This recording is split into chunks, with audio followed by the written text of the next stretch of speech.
Hello, welcome back to my channel, Big Sky viewers. How are ya? How are you doing? I have two questions before we get started. My first question is Legarski. Do we think he's faking? That's my number one question, and I'm gonna talk more about that. And I have my little freaking notes here. And my number two thing I want to ask is has anyone else been felt like the show is kind of messy and like the way they do stuff is confusing?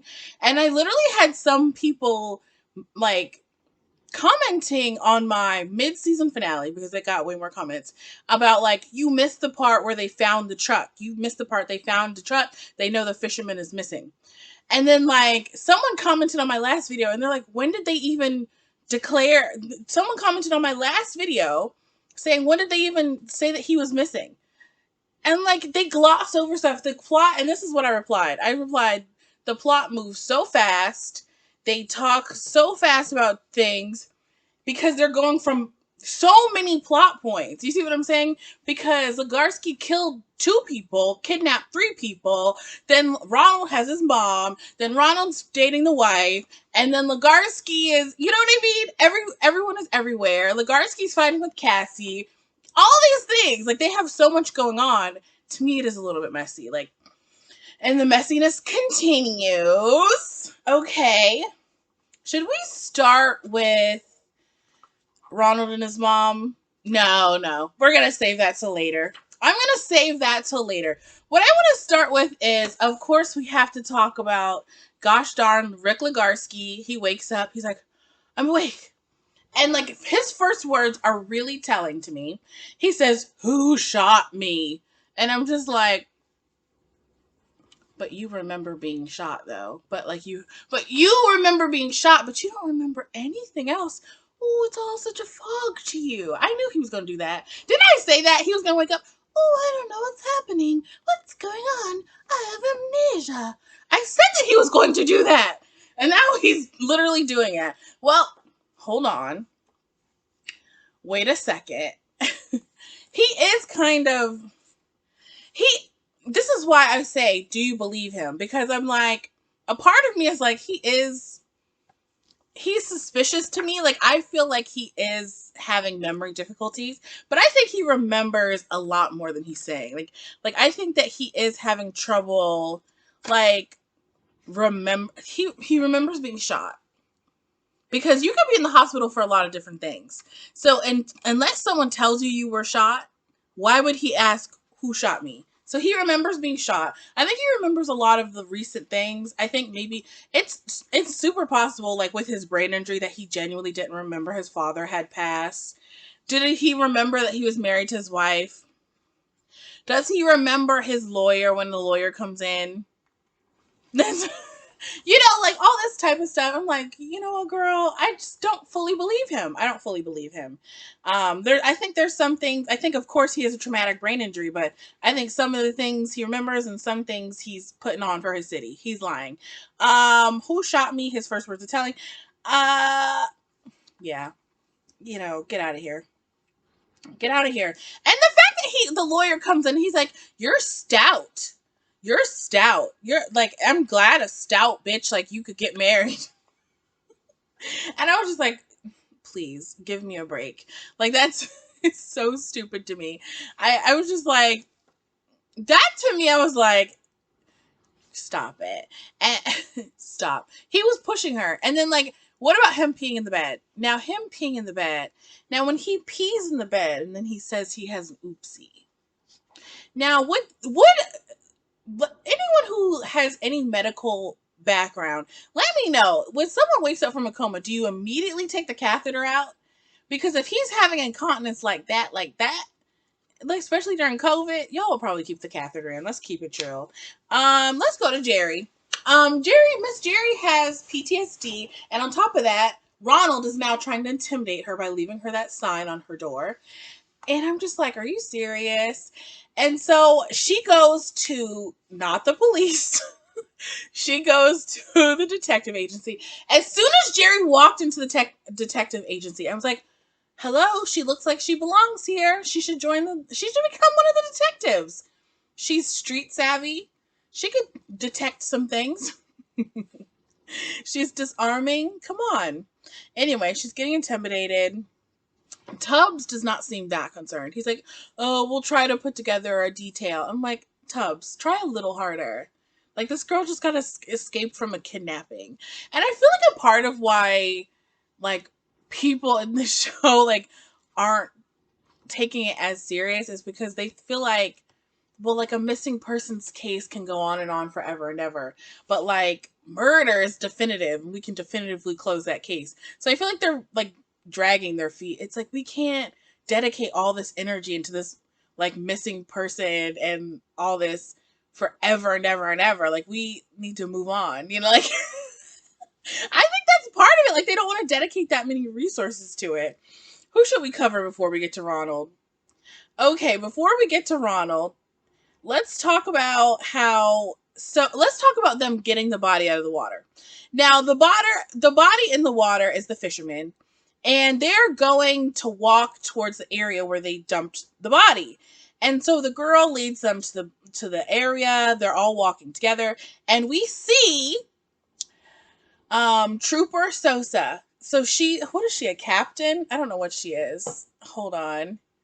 She's a captain or something. I don't know. Anyway, like, we see the state trooper Sosa.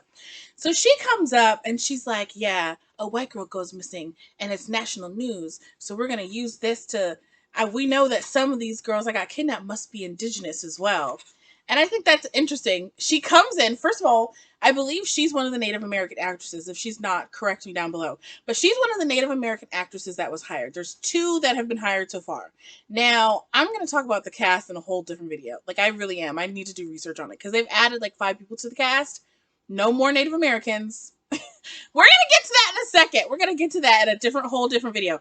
So she's the, like, token Native American character at this point. She has, like, 3 lines, and she's like, yeah, I'm just going to drop the word indigenous missing women in here, and then you're not going to hear from my character the rest of the episode, so bye, gals.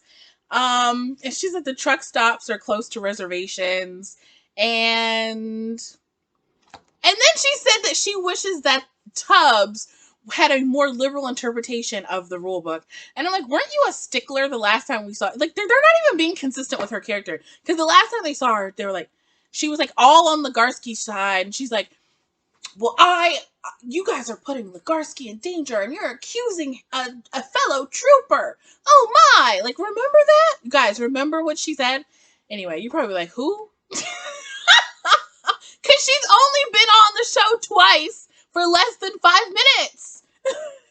So, like, you're probably like, who? Who said what?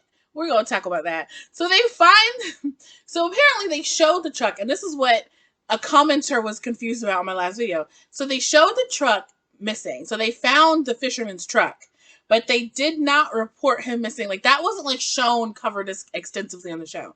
But someone reported him missing, obvi. So now they are getting his body out. And I was literally watching this and like, do they genuinely need her to ID the body while they pull it out of the water? Like, I was like, this is all for dramatic effect. Let's be completely and totally honest. And then Cassie, she references the muck. Now, if you watched The Undoing, I was like, uh-oh, we're getting a little muck thrown in. We're getting muck referenced. Anyway, moving on. Ronald. Now, there's a lot I want to talk about, and I want to talk about it in chronological order, but, like, let's just talk about it as it comes. He and his damn cereal. His damn hair dye and slick backed hair. It's too much for me. That's my opinion. I hate his hair just as much as his mom did. May she rest in peace, because that's the next thing we're going to talk about. And I hate what they did with her character. I hate how sniveling they made her. They made her so Ronald, I'm praying for you, Ronald. They made her so sniveling. Like, she was dragging him the first 2 episodes. And then, like, as it went on, she just, like, lost all her spunk, lost all her sass. They didn't want to give her any more good lines because, like, we're deciding you're going to get killed off. So, like, we don't want to give you any more good lines, girl. We want you to kind of be annoying now. And she was, up until her death. God bless her. And then why would she tell him? And see, this is what they made her do. They made her tell him, oh, I'm going to report you to the police. Why would I tell my son, who is contemplating murder and has kidnapped people? Why would I tell? I would have just called the police. He would have said, Mom, I'm leaving. I would have been like, okay, girl, the cops will be here when you get back, bitch. That's... And I wouldn't have said it. I would have thought that in my mind. Okay, the cops will be here when you get back, son. What? Nothing, bye. And then I was like, don't tell me that they are pulling a Psycho / Bates Hotel. Have y'all seen Bates Hotel or Psycho? That's what they're doing. She's like the sniveling son and his freaking overbearing mom, and he kills her or she dies, and he's keeping the body in the house now, and he's playing the TV for her. Bitch, I'm so sick of this shit. I'm like, you can't. No to that. And that's it. And then, so he's like continuing to seduce Legarski's wife, which is such a power trip for him. I know it's a power trip for him. I know he's like, yeah, I'm gonna bang your wife. I'm seducing your wife. You yelled at me and now I'm gonna take your wife. Anyway, so when he's at Legarski's house, they tore up the whole house. Anyway, they just didn't know to look for it. He knows that it's there. So he goes into the closet and he punches through a wall. Now, I understand that, like, these drywalls and stuff, like, not necessarily, even if it's hollow, bitch, like, even if it's hollow, explain to me how he just, boom, punch through, boom, I'm just gonna punch through a wall. I'm just gonna punch through a wall real fast. And, like, when people punch through walls, don't they have to wind way back? Like, he's in a closet. I'm done. I don't care anymore. Like, that's the thing you gotta let go. You have to let go stuff with Big Sky. So he punches through a wall, and he immediately grabs the thing that he needs to grab. And then we leave off on the cliffhanger of the girls, Cassie and Jenny, showing up, guns a-blazing, pow-pow, and to see what's going on. Well, it is what it is. We'll see. We shall see. I don't know. And I want to make a video. I'm literally probably going to make that video literally right now about the cast. And they're adding so many cast members, but very few of them are Native American. Like, you could just, like, Native Americans or people are everywhere. Like, anyone could be Native American. I don't understand how hard it is. And a lot of these actors, these are no-name actors, so don't act like it's because you want a star. Like, I don't know who these people are. That's a whole different video, and I said that. But anyway, goodbye. Oh, and I didn't even talk about the lawyer. Fuck that lawyer. So the lawyer is just like the stereotype of the, oh, defense attorneys are psychos. Like, okay, like that's what we think of defense attorneys. They're psychos. Okay, goodbye.